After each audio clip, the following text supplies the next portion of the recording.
12ാമത് മാന്നാർ നായർ സമാജം schools ever rolling trophy football ടൂർണമെന്റിന്റെ ഫൈനലിൽ ഇരവിപേരൂർ റിവഞ്ചേഴ്സ് വിജയിച്ചു. Tie ബ്രേക്കറിൽ Mannar MRCയുടെ 4 ഗോളുകൾക്കെതിരെ 5 ഗോളുകൾ നേടിയാണ് റിവഞ്ചേഴ്സ് വിജയിച്ചത്. 12ാമത് മാന്നാർ നായർ സമാജം സ്കൂൾസ് എവർറോളിംഗ് ട്രോഫി ഫുട്ബോൾ ടൂർണമെന്റിന്റെ ഫൈനലിൽ ഇരവിപേരൂർ റിവഞ്ചേഴ്സ് വിജയിച്ചു.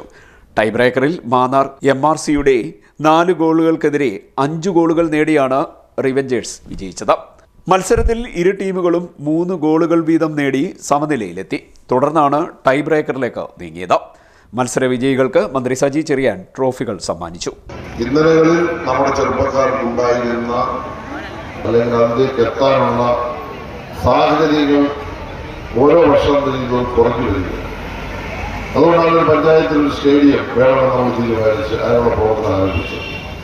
പണ്ട് നമ്മുടെ ഗ്രാമപ്രദേശങ്ങളിലൊക്കെ മതിലുകളില്ലാത്ത വിജനമായ പ്രദേശങ്ങൾ ഇഷ്ടപ്പെടുണ്ടായിരുന്നു.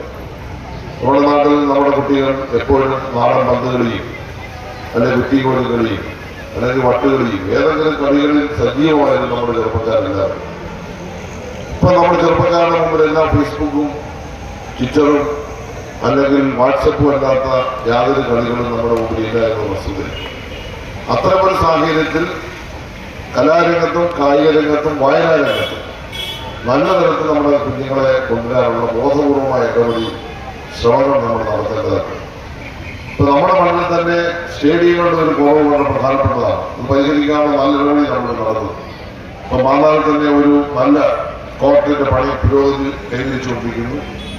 ഏറ്റവും വേഗം അതിന് നിർമ്മാണം പൂർത്തീകരിക്കണമെന്നാണ് പ്രതീക്ഷിക്കുന്നത്. മുളക്കട പഞ്ചായത്തിൽ 2 ഗ്രൗണ്ടുകളുടെ നിർമ്മാണം ആരംഭിച്ചു. അത് ഏറ്റവും വേഗം പൂർത്തീകരിക്കും. CDNet news Mannar.